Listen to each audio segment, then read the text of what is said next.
Hello. Today I'm going to be doing a discussion slash tea talk thingamajiggany, and the book we're talking about is Rebecca by Daphne Du Maurier. Now this is, from what I can ascertain, it is the most well-known Daphne Du Maurier book. It's sold a lot of copies, and there's been there's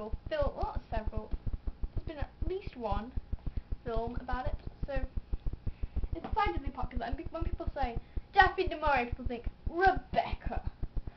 So yeah, so Daphne Du Maurier has written loads of gorgeous, wonderful books. I don't think have enough recognition, so I would like to see some more recognition, please. Oh, this tea is so good. Right, and I have two editions. I have this edition. Hurrah, it's paperback. Well, the book that thingamajiggany. It's gorgeous. It's really pretty. I got it for a library book sale for like 7p, maybe. It was £1 a bag, so it's a little bit crazy. It's like dirty books. This upside down. This is a hardback edition from the Great Reads collection thingy from the Daily Mail. I have no idea.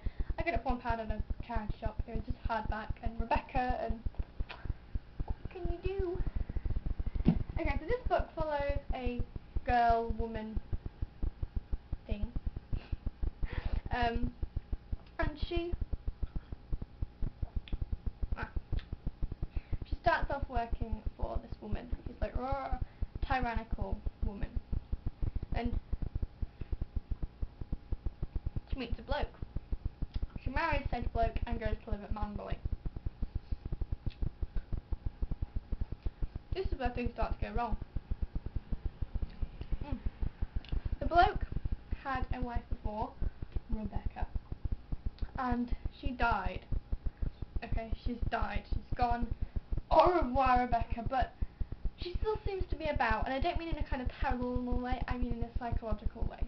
Everything about her seems to resonate within the house, and the new Mrs. De Winter has a bit of a trouble trying to fit in, as in everyone seems really distant. People keep perpetually mentioning the old Rebecca and how good she was, and there's a psychopathic housekeeper.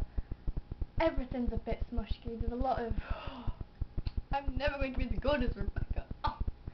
The weird thing about it is Mrs. De Winter marries Max De Winter. These are the protagonists. But Mrs. De Winter I never actually know what her first name is. She's just known as Mrs. De Winter, which I think kind of personifies her feelings of second bestness and kind of not there-ness, like apparative. I don't know. It's kind of weird, but she is of course there, and we do find out a lot of things that does help us feel a lot better with the situation. But it's not a happy book, I must say. Well, I've not read a happy Daphne Du Maurier book. Well, they're all happy, but at the same time they're all really, really sad. And that's what I really like about them, because they're not just like, yay, boy, girl, much love, the end. There's so much, I can't comprehend, I can't voice how amazing I find Daphne Du Maurier's work. Just so good, so good.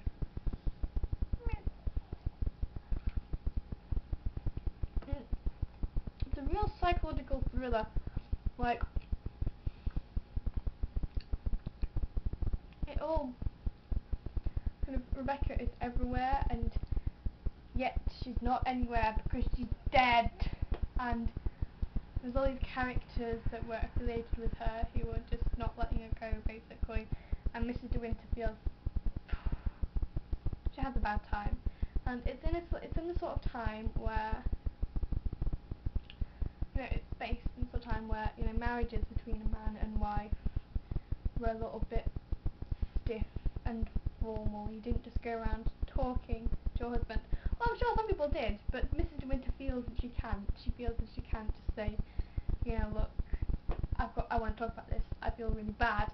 And Max is just like, he treats her like a pet, like he just pets her, you know. And doesn't feel happy with her relationship with Max, and yet it's very complicated. And I love it so much. Last night I dreamt I went to Mandarin again. Oh, it's so good. Subliminal book. It's absolutely astounding. I would very much recommend reading it. I think having it as your first Daphne Du Maurier book that you ever read, like I did, and having the Daphne Du Maurier book that you've heard the most about, maybe, I don't know. I think that's actually not the best way of doing it. I think I prefer, if I could have gone back and made a choice, I would have read something else by her first, then read a couple more, then read Rebecca, so I wasn't constantly comparing with Rebecca. Because it's the biggest, and it's the one I read first, and it's like the first taste of Daphne Du Maurier I ever had, and it feels like I'm constantly comparing, like saying, oh well, she did that differently in Rebecca, didn't she? And that writing is completely different to Rebecca. It's like, yes, and you've had to kind of get past that and appreciate each individual work, because they are so different. They're incredibly different. You know, you can't say, well, this book is written exactly the same as one of those books, because it's not. It's really badly not. It's like, what? You what? It's written so differently. That's probably by a different author, but it still has kind of Daphne Du Maurier underlayings, if you get what I mean. So it feels subtly, yeah, incredibly clever, incredibly gorgeous, wonderful, wonderful, wonderful Rebecca by Daphne Du Maurier. Thank you very much for watching, and I bid you farewell. Goodbye, my friends. Bye.